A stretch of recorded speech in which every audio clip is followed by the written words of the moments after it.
Imagine a media platform that reshapes the conversation, empowers your voice, and redefines the Bronx community.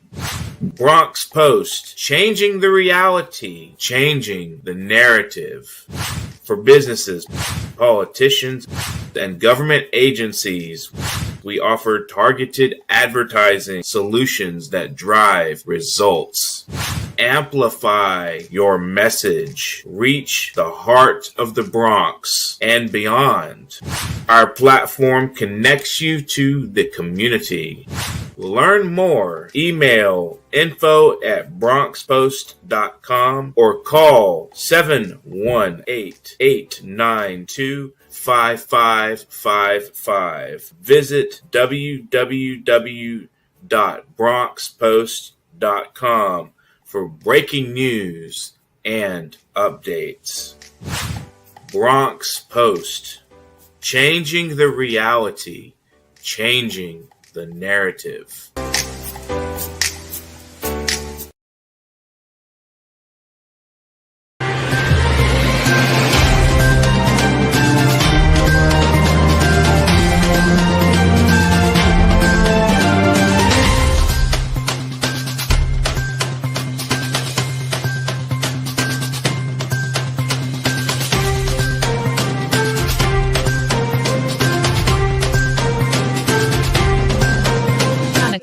Keep watching The Politics every Friday, 12 p.m. Eastern Time on New York Parrot TV, the voice for humanity. Welcome to Talking Politics. My name is Robert Press. I am a reporter, as you can see, for the Bronx Post and the Parkchester Times. Both like this show are part of Parrot Media Corporation. I also contribute to the Co-op City News. I have a blog at www.100%.blogspot.com and Facebook pages 100% and what is going on in your local community board. The views expressed on this show are those of the host, any guest, or anyone commentating at the bottom of the screen, and not necessarily those of Parrot Media Corporation. As for the weather, today, Friday, it's going to be a wet, rainy day with a high of 60. Saturday, the temperature gets up to 68. Mother's Day on Sunday is going to be a beautiful, warmer high of 77. And Monday, it gets a little bit lower to 75.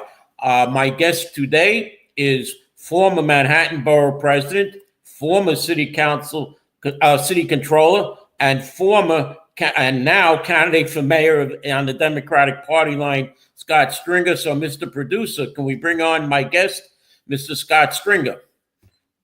Mr. Press, it's good to be here with you and everybody in the Bronx. Good morning. I just want to say that when I became a Community Board 8 member of the Community Board, we were given guidebooks, and it wasn't from Ruben Diaz Jr. The guidebook said Manhattan Borough President Scott Stringer. So, I've been getting, as you were city controller, you were wonderful. We had plenty of press releases showing of what you were doing. So let me ask you a question. How did you get the number 2 spot in the draw on the ballot line? Yeah, it's better to be number 2 than number 9, right? So one of your competitors, Brad Lander, is number 10. So nobody's really going to go down. There were 11 candidates in all running for mayor on the Democratic Party line. And it appears that one of your main competitors, Andrew Cuomo, is seeking a third party line or another party line on the independent line.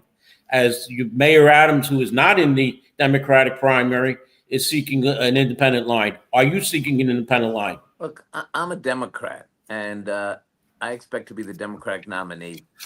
But if for some reason it's not in the cards, then I'm still a Democrat. I'm not going to leave the Democratic Party. And by the way, I have confidence in my candidacy. Clearly, Cuomo and some others are worried that at the end of the day, Democrats will not vote for them and they want to continue their campaigns. So I understand that. But I think it's a risky move to basically tell Democrats, I don't really think you're going to vote for me. So I'm really glad where we are with a long time left in the campaign, Robert. You know history, right? Ed Koch was behind in his mayor's race 2 weeks before the election. And then Mario Cuomo was way behind Ed Koch, and he won. And I beat Elliot Spitzer when I was 20 points behind in the last 3 weeks. So I tell you this because the voters are just tuning in now, and they want a mayor who has vision, experience, and competence. And that's why I decided to run again. Exactly, because people are asking me who's going to be the Democratic candidate for mayor, and I say it's too early to tell. I do my predictions basically a week or even days before the election. That's when you know for sure, because nobody knows what's going to happen to Andrew Cuomo with all his problems that he has. There's But no question. And look, I think after 4 years of chaos with this administration, why would we go back to the chaos, the corruption, the vindictiveness of Cuomo? We want somebody who's going to fight for New York City. Andrew Cuomo attacked New York City. He defunded the subways. He defunded places like Lehman and the City University of New York. He did not do right by this city, and he hasn't lived here in a very long time, so he doesn't know how we roll. He doesn't know our flow. And you know me, I grew up in Washington Heights. My parents lived a long life in the Bronx. Carlos Cuevas, my stepfather, was the deputy Bronx borough president, the first Latino, highest ranking elected official, became the city clerk. So the Bronx and Uptown has been in my blood since I've been a kid. okay, let's talk the state budget, which is now up to $263 billion. How does the state budget affect the city? Because they're giving the governor a little latitude. Comes January, when the federal government comes out, they expect cuts. How does that affect the city? Since you were city controller, you should know. Well, look, a lot of our money flows from the federal government and the state. There's no question that we are going to have a Trump problem. He is absolutely coming for us. He's already seized $80 million in vital New York City funding that had already been appropriated. I've said that the state and the city should establish a very, very, very rainy day fund, $1 billion, half from the state, half from the city, so that we can restore the cuts to the social safety net over the next 16 months, when we will then have our congressional midterm elections. If we take the House, I think we start to dismantle the worst aspect of the Trump administration. And I think that has to be the plan. And look, to your point, yes, I was the city's chief fiscal officer under Trump 1. Got the city through that time period. I had the experience to do that as mayor. And that is why I think we need to have a mayor who is not about a mayoralty of inexperience and training wheels, but someone who is a seasoned professional who understands the finances of the city. Now, in one of your campaign emails, you say being a working parent isn't easy, and no matter how hard we try, sometimes our work schedules don't align with our kids' school schedules. You want to make extending the school hours until 4:30 p.m. How are you going to do that? Because of the union of the UFT, the teachers union, their thing is money. So explain, please, how you're going to extend the school day to 4:30. Well, look, I think there's a lot of options on the table how to get there. First of all, my relationship with the teachers in the UFT has been very strong over the years. We have a very serious trust. I'm also the mayoral candidate with actual skin in the game. I have a 13-year-old and 11 and a half. They're in public school, they're in middle school. But I understand that we can get to a point where we can do this, working with our teachers and our principals, working with our not-for-profit groups who come into the schools beyond 2:50 or 2:10 in the afternoon. And I do believe that our kids need extra help. They need extracurricular activities. They need extra tutoring. They need mental health guidance. I want to create a school building that is really about wraparound services, giving kids what they need. And also, the later we keep the school building open, the easier it is for parents to stay in the workforce. My goal is to have a child care plan that would cut child care costs by 50%, baseline 3K and pre-K, keep schools open till 4:30, give them the services and the tutoring they need. Imagine how much this would matter to working middle-income parents, parents who are struggling, and also kids who are having, challenges as well, especially after COVID. Now, as a former parent leader myself, all the way up to the Chancellor's Parent Advisory Council, 20 some odd years ago, there were after-school programs, like you're saying, and that did help children, but somehow they got cut along the way by various mayors. Now, And only the parents who have a computer, who have the time and some savvy, can actualize after school for their kids. The whole Mhm. system is out of whack. And, you know, we know that the dangerous time for kids is not at night, but hanging out in the schoolyard steps with nothing to do after Mhm. 3 o'clock, that is not good for any child. And I know that growing up in Washington Heights, and I know that with my own kids today. You got to keep them active. You got to get them on a good track. Let me ask you about Governor Andrew Cuomo, who holds stock options in an advanced nuclear technology company worth more than 2.6 million that he didn't disclose. He's also having problems getting matching funds. How hard is it just to fill out the forms to get matching funds? Well, look, I was the first candidate for mayor to access the matching funds. We've received millions of dollars. That's why we're going to be competitive in this race. You know, every day the Cuomo campaign becomes more confusing, more chaotic. I don't think they're doing this well. They're relying on a handful of wealthy people who are giving $250,000 donations, basically, you know, walking away from what is the whole purpose of the campaign finance laws. I mean, I've just never seen anything quite like this in a city election. But you know, the voters, and you know this, Robert, you think they're not paying attention. They think that you think that Cuomo's going to get away with it. And I'm telling you, come long around June, Judgment Day will arrive for him and this chaotic campaign that he's running. Now, let's talk Rikers Island. Since you were city controller when Rikers was about to close, it was done by Mayor de Blasio, so you were the city controller. What's happening with Rikers Island? I was told by Congresswoman Ocasio-Cortez years ago that Rikers had to close because they're investing $25 billion in LaGuardia Airport, and they had to extend the runways into Rikers Island where they were. I don't know if that's true or not. That's what she said back about 3 years ago. But what's the problem with Rikers and the city jails? Because Mayor Adams wants to turn those new city jails into housing now. How do we close Rikers? It's amazing that the mayor now says we should have housing 6 months before he leaves office. So, you know, that's a whole other discussion. But look, Rikers is falling apart. You can see it in the infrastructure of Rikers.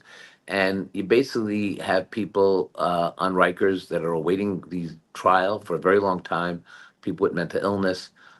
You have basically a, a terrible, terrible set of conditions there. But the reality is, I don't think Rikers is closing anytime soon. Adams didn't really move fast to close it. I think there are some real issues with it. The next mayor will have to confront it. But Rikers, in and of itself, is not sustainable from a human perspective, from a criminal justice perspective, and from an infrastructure perspective, because the amount of money that will be poured into basically, you know, a correctional facility that's collapsing is not good public policy. Okay, so what do we do about the migrant crime? And there are over 7,000 people currently in Rikers right now, and the city jails will only hold about 4,300 people. So how do we handle that? Well, look, we're going to have to, again, this, I don't, Rikers is not closing anytime soon. There's definitely going to be delays. We have to look at our criminal justice system and see who, you know, how we can speed up trials, how we can reduce the mental health folks that are on Rikers that really should be in supportive housing. I think there's a lot of work a mayor has to do, a lot of experience with finance, and also bringing people together to find some of these solutions. But I believe we can get there. Okay, let's talk the Mayor Adams executive budget. What do you see in it? There's lots of things, $33 billion for this Department of Environmental Protection, $32 billion for transportation, $400 million for mass transit. I can go on, $23.8 billion for the public schools, 24.7 for affordable housing. Now, what is affordable housing, by the way? We see these new buildings going up and the rents are $3,000 for a studio. Is that affordable? Well, I think you hit on a very good issue, especially as you look at the budget in the last couple of years. Look, I have a different vision for how we can build affordable housing, and it starts with the vacant land that the city owns. You know, when I was controller, I audited the vacant properties that we own. You, me, taxpayers own this land. Rather than give it to the big luxury developers, why not give it to nonprofits, limited profit developers to build what I like to call Mitchell-Lama 2.0, and that is middle income affordable housing that we have to build. And you know, the great mayors of our time built housing. Mayor LaGuardia built public housing. Mayor Wagner, Mayor Lindsay, helped create the Mitchell-Lama housing program. 100,000 units for 400,000 people, many in the Bronx, right? We saw people grew up in Mitchell-Lama housing. Why can't we have that again? And that is the basic centerpiece of my affordable housing plan. And I think we do need Mitchell-Lama 2.0. We got to make sure families can stay here. The rent is too high. As you said, it's out of control. A lot of times we think we're building affordable housing, but it's really unaffordable affordable housing for the people in our communities, whether it's Pelham Parkway or places in the South Bronx. I mean, you look at the Bronx now, and we need good, solid middle income housing there. And Mitchell-Lama provided that a generation ago. I think we should go back to that. I have a plan to actually make that happen. Well, that was one of the fights I had with Mayor de Blasio. It was about public housing because it was an election year one time, and I was in public housing with a candidate, and there was ice on the walls inside because of the lack of heat in the building and other problems. And Mayor de Blasio back then said it would take $18 billion to fix NYCHA. The federal government, the state weren't paying their share. About 2 years ago, it was said that it's up to $45 billion now. How do you fix NYCHA? You fix NYCHA one step at a time. One, we are going to have to recognize that the Trump administration is not going to be good to NYCHA, but there is resources that go into NYCHA that exist. That money has to be used differently and in a more coordinated way. We have to look at more funding portals. You know, I long said when I was controller serving on the Battery Park City Authority, let's use those surplus funds to do the basic repairs and keep NYCHA from falling apart as well. And I think we have to go building by building, do an assessment, a risk assessment as to where those buildings stand. I think we have to prioritize mold and dangerous conditions in bathrooms and under sinks. And I think we have to streamline this bureaucracy. I have been fighting and working on NYCHA issues literally my entire adult life. As controller, I audited NYCHA 19 times. That's a lot of audits, believe me. Right. And we looked at those buildings top to bottom. We also got to give the tenants some credit here. They have sweat equity investment in NYCHA because so many of the communities that surround a NYCHA development were built by the people in NYCHA. You know, they built the schools, the daycare centers. These folks really transformed communities. They're stakeholders in NYCHA, and we have to start listening to them as well. Now, what about the shelters? We saw that Mayor Adams is closing some of the migrant shelters, but what about shelters that are being built in middle-class neighborhoods? For instance, Riverdale has a new shelter that's coming. It's being built for about 140 single adult men, and they're going to just be going through the neighborhood. There's one in Westchester Square in the Bronx that people are just going to Westchester Square, and they're asking for money. There's no programs or anything. What is Mayor Stringer going to do to help these shelters? Well, let me tell you, when I was controller, I did really the first large scale investigation of the dangerous conditions in NYCHA. Not just what was happening on the outside, but really what was happening on the inside. I couldn't understand why you would rather sleep on the street in front of a shul or a church as opposed to in a shelter. Well, when I went to those shelters myself, I could tell you, if you have a choice between sleeping outside, sleeping at Rikers, or sleeping in a shelter, I mean, you'd want to sleep outside or in Rikers, but not in some of these shelters. So the first thing we have to do is show the public that we know how to clean them up.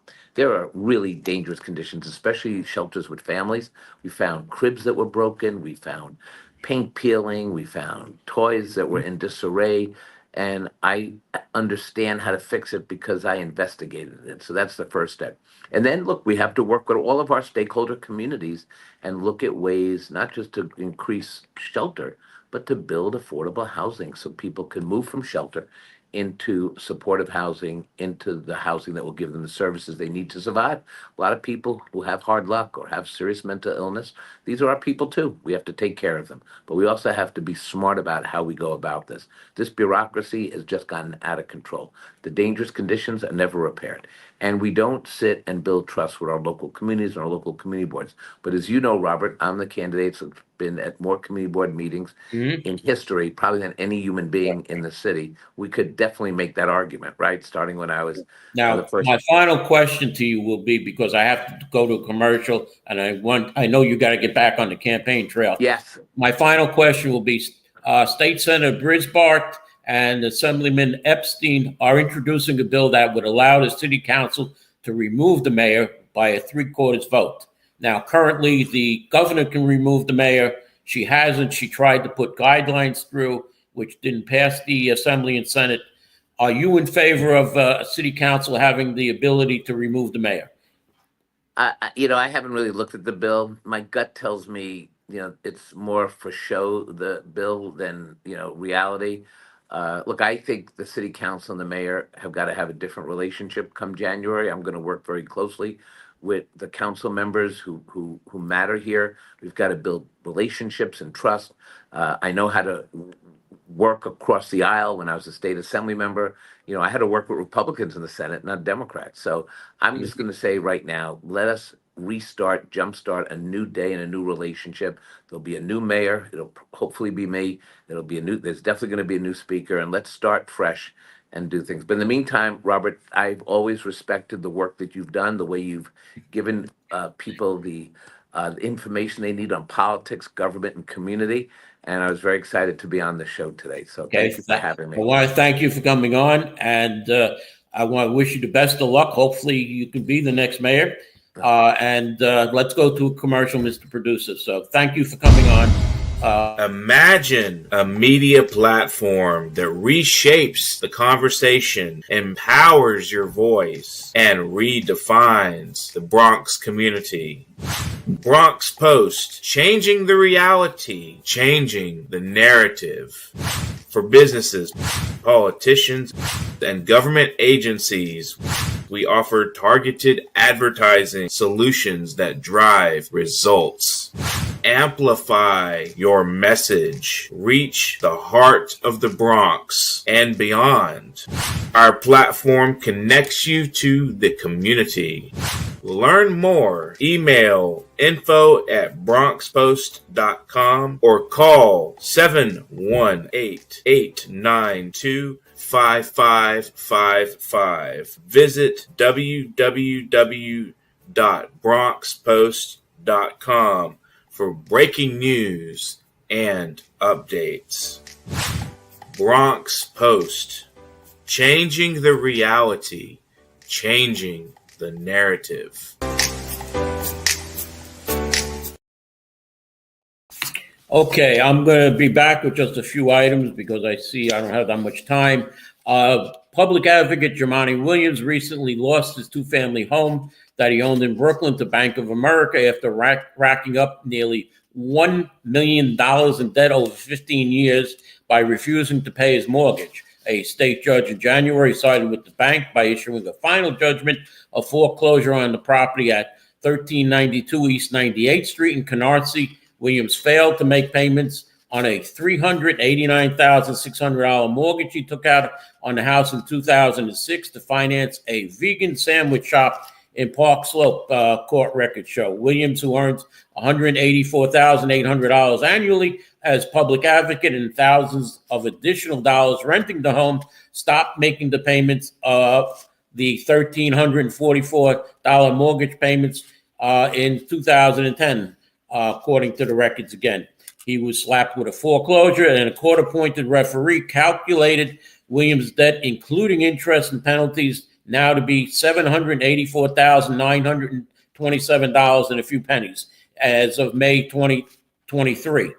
Williams appealed the decision but lost. The house was listed through a foreclosure auction last month at $944,582. It was not sold. Now, Councilman Robert Holden, a moderate Queens Democrat and Williams critic, said the public advocate's inability to pay his debts speaks volumes. Williams has been paid a six-figure salary, and yet he still couldn't pay his bills or keep his home, including the rent that he got. Like many in government, he can't even manage his own life, so why should anyone trust him to manage the people's business? Williams said Williams and his mother purchased the home in 2005 for $370,500, according to records. He secured full ownership of the property a year later. He blamed his financial woes on the terms of the loan and tenants that didn't pay their rent. Williams' headaches fly in the face of his public career as public advocate, and the People's Advocate Office regularly releases a list of the city's worst landlords. Now, there is a new super PAC, United New Yorkers for Progress, which plans to support Assembly member Jennifer Rajkumar in her run for New York City Public Advocate, and is slamming Williams for not working hard as per playbook.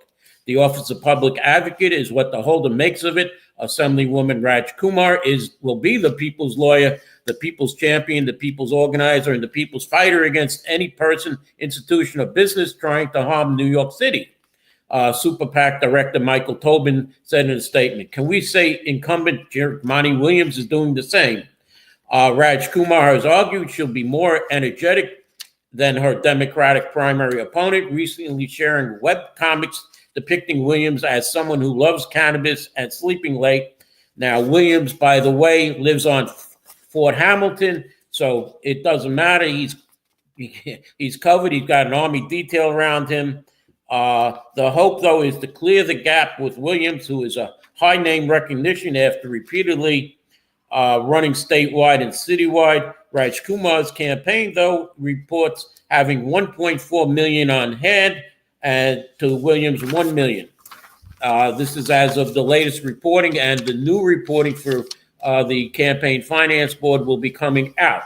A few side notes: Congresswoman Alexandra Ocasio-Cortez, whose mayoral endorsement could weigh heavily this year, recently met with Brad Lander and Zohan Moramdi, indicating she may be narrowing down to who she supports in the race for City Hall. And my guest, Scott Stringer, was also in that contention, but obviously she's now down to two people.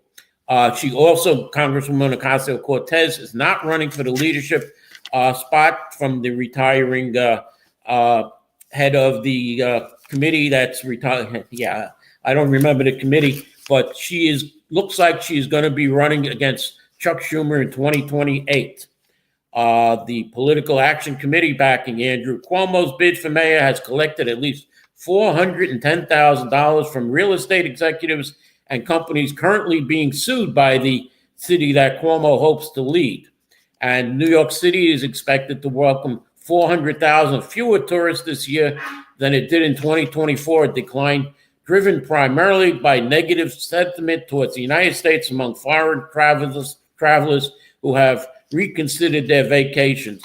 Now, political reports that Bronx Borough President Vanessa Gibson had a proud fundraiser. Democratic Bronx Borough President Vanessa Gibson held a fundraiser Tuesday, hosted by Republican former Assembly candidate Gene DeFrancis, who has defended the Proud Boys after rallying with them in Trump's false claims of a stolen election.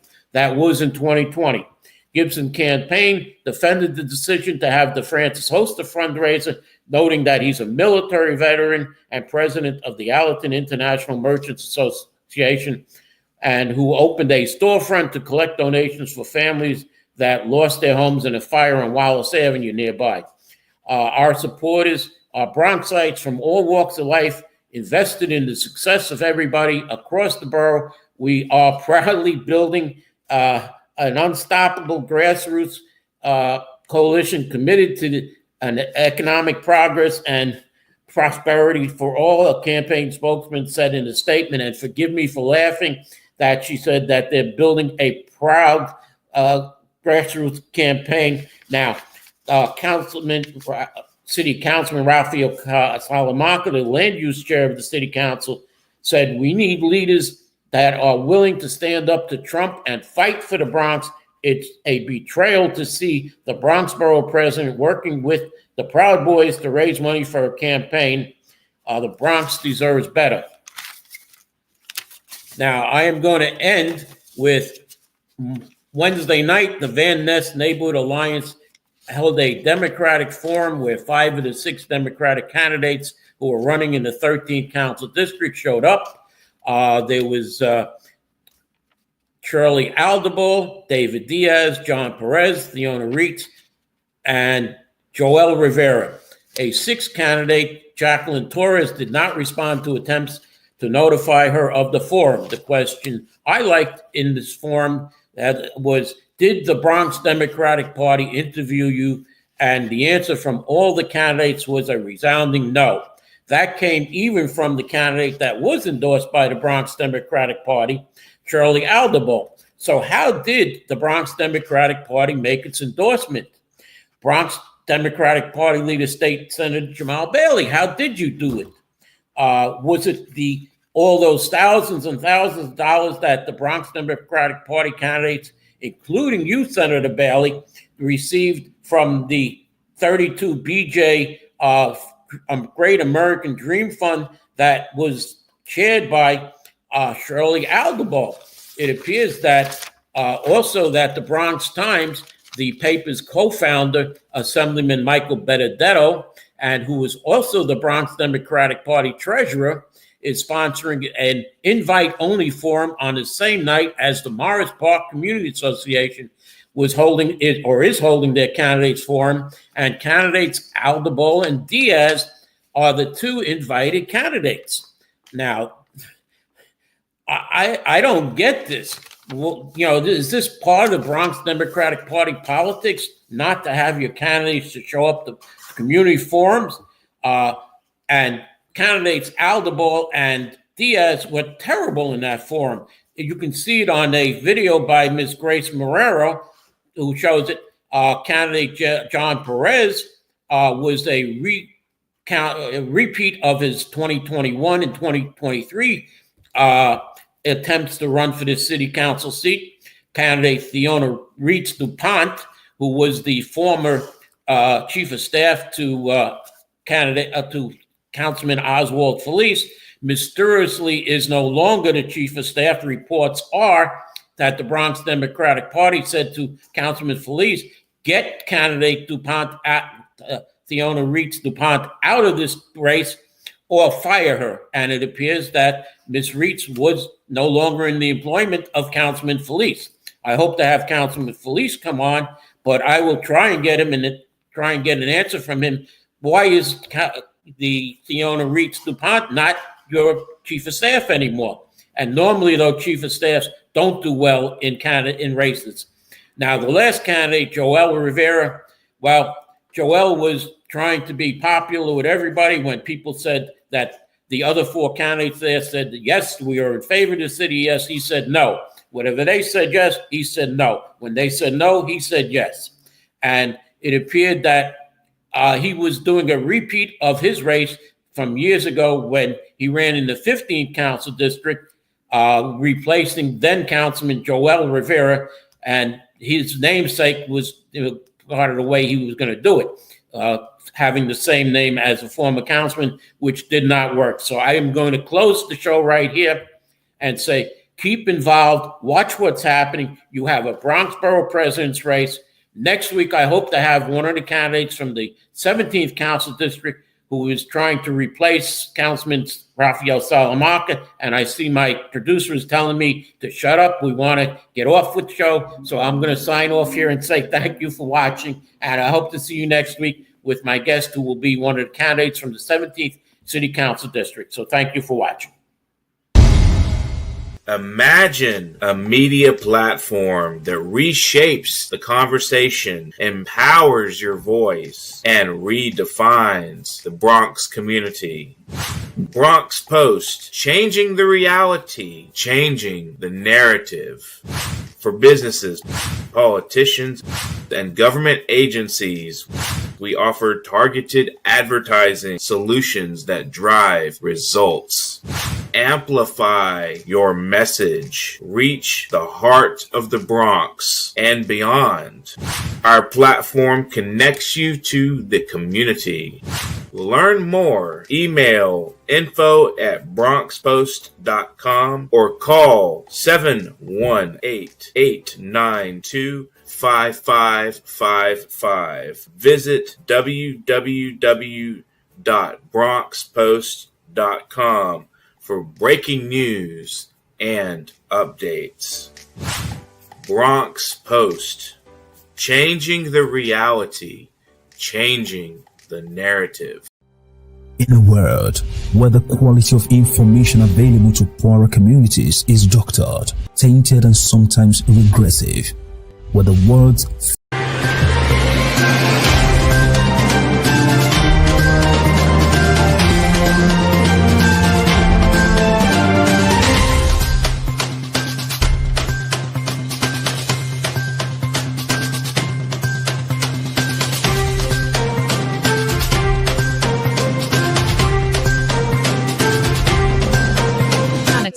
Keep watching The Politics every Friday, 12 p.m. Eastern Time on New York Parrot TV, the voice for humanity.